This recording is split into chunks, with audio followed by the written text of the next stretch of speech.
I'm Jamie Mueller, the new Director of Education for Quilts Inc. And today we are here with one of our fabulous International Quilt Festival Houston teachers, Jennifer Hynes. How are you today?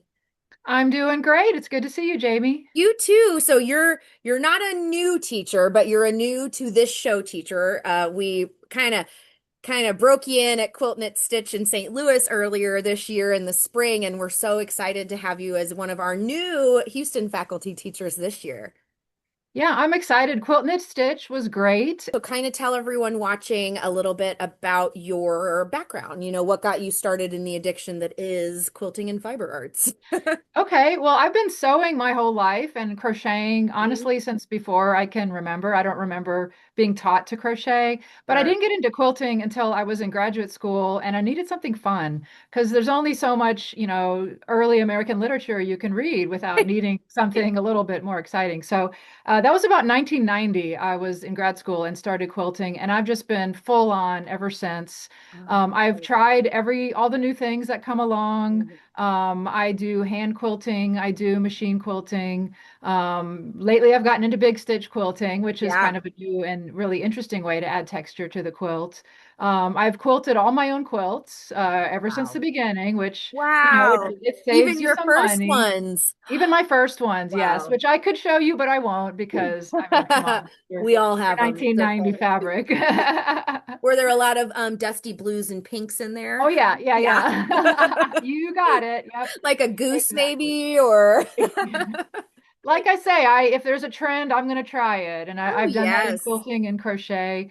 You see a jacket here. Now we're Mhm. we're making the jackets out of. This is actually a quilt top that was given to me, and I made it into a quilt, and then I made it into a jacket. Oh, So I love that's it. kind I of know fun. I'm all about that trend right now. I think anything to bring quilting even more out there is I'm here for it. And I live in Georgia, so it's kind of hot here, but sometimes I'll make my jackets without any batting or lining at all. So it's Oh, just a that's a couple of pieces of fabric, and then you can wear it, more than just 5 minutes in December here in sure, Georgia. yeah.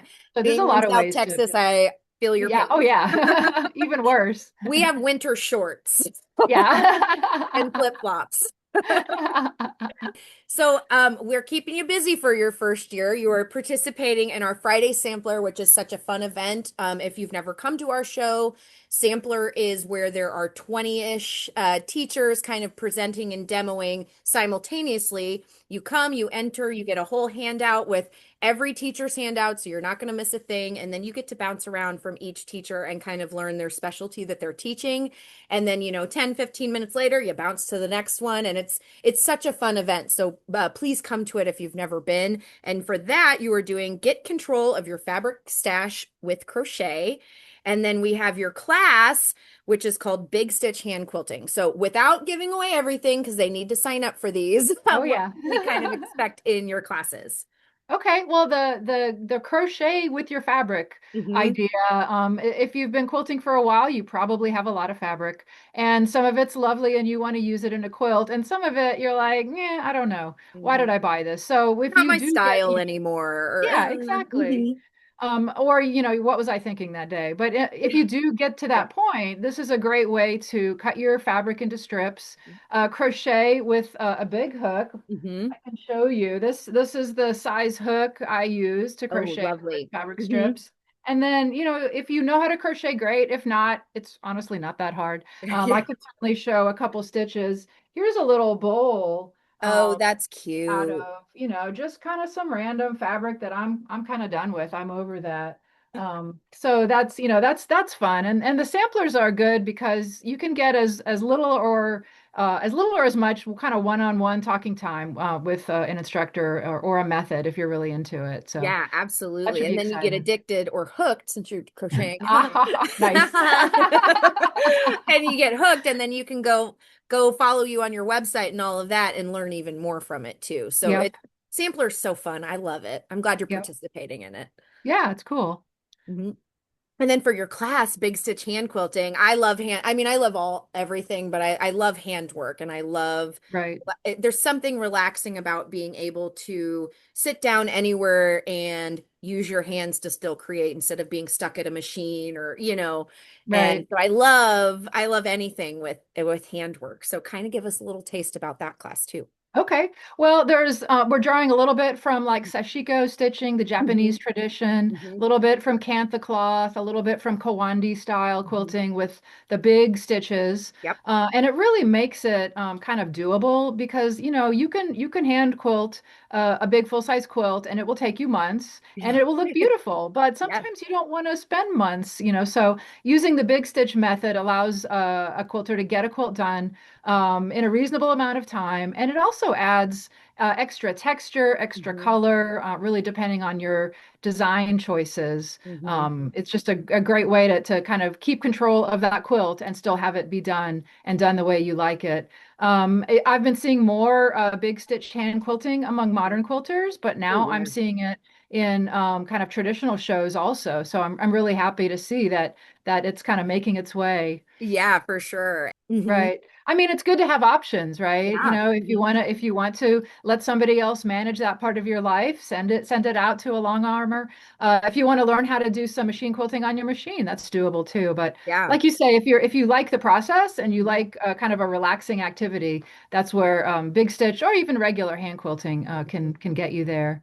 And even like, mixing the different stitches together, some areas you might want, and this is not a good example because it's all the same block, but let's just say some of these white ones I wanted to do really tiny, delicate ones, but then like the blue ones, I'm like, those I want to be big. So, and it Right. just kind of adds another design element to your quilt, which I love. Right, Hmm. right. Honestly, if I were doing that quilt on your wall, I would Ooh, probably tell be me. really excited to use some colored pearl cotton, and add some big Ooh, stitches in the pale gray spaces. I think that could really stand ooh, out and do something ooh. interesting. Now I Or want to maybe requilt. those other pale triangles in the middle there, that could be fun. Ooh, those are all great ideas. Now we need to like start working on projects together, Yeah, Jen. I know. Cool. Well, let I'm me down. show you. Let me show you a project that Yes, please. kind of I won't say got this started, but it was one of my earlier ones. This is a quilt that can you see it? It's getting there. There it is. Ooh, Okay. I love that quilt. Yeah, so this is a wall hanging, and I didn't make the quilt, my friend did, Mhm. but she didn't like the top at all. And I said, well, if you want to get rid of it, I'll take it, and I will Ooh, no add kidding. some hand quilting to it. Mhm. So I did that. Let's see. That's Can you beautiful. see now? We're zoomed in a Oh, bit. yeah. Oh, yes. Look at that texture. Oh. So there's some big stitch quilting in different colors, and then added some French knots, because why Mhm. not? Because Yeah, I it's just mean, too throw a fun. couple thousand of those in there. Yeah, that's right. Because the process is half the fun. Right. Let me see if I have another. Oh, here's a Kawandi That's great. example that I did. If you're into Kawandi quilts, Hmm. that's a whole different thing, but the stitch is basically the same. Sure. Mhm. This here's one. This Oh. was a half square triangle kind of example that I Hmm. created, and then I'm like, well, why not just hand quilt it with big stitch? And you Oh. can see in the darker where I just used white pearl cotton, just in Hmm. straight lines, just to give it texture and a little bit more excitement. Oh yeah, there's so much movement in that quilt. I quilting is one of like the actual quilting is probably it's up there. It might be my favorite part of making quilts, besides picking the fabrics. Oh, the fabric, I yeah. mean the fabric, duh. But the quilting part, because I just, you have a design with the quilt top, but then there's such a different element when you add that layer of quilting to it, whether it's a free motion machine or doing it by hand. And I just love the texture it creates. Yep. And I like being able to control that. Maybe I'm a control freak, but I don't really want to, give that over to somebody else. No, I agree. Hey, I have a long arm right behind me. I feel your pain. Yeah. I love it. Here's another one. This is called Boro and Blues 2, the second in a series. And you can see in each of the squares, there's some denim fabric, Mm-hmm. recycled. I'm sorry, it's so blurry, but Oh, in it's the okay. I can see it.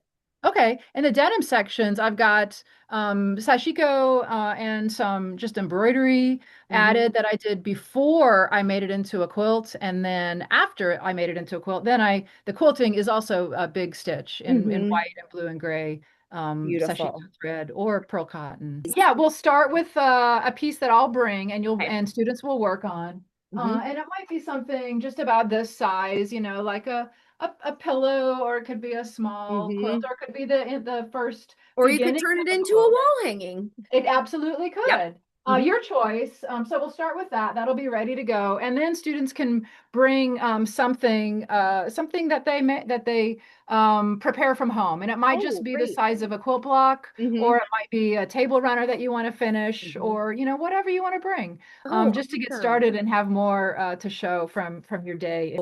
Why do you feel like it's important to attend in-person shows Well, every now that's a great question. I've been and quilting for 36 years, and I still go to shows and I still take workshops, then? and every time I go I learn something new, and it's Hmm. often not the thing that I thought I was going to learn. It's Yeah. something from maybe another workshop participant, or I Mhm. see a quilt on the wall and I'm like, oh my gosh, I never thought about doing something that way. Like, Yes. wow, what a brilliant idea. And you can't always see those little things in a photograph or on Mhm. screen. You kind of have to see those things in person, or you have to get that idea from a person in a workshop. So just Yeah. there's always something new to learn. I just got back from a week at MISA, Madeline Island School of the Arts in Ooh. Wisconsin, and I was taking Ooh. a sashiko class with a Japanese sashiko artist. And I mean, I've learned sashiko before, but this was just wonderful. And Ah. between him and the other students in the class, it was just so many new ideas and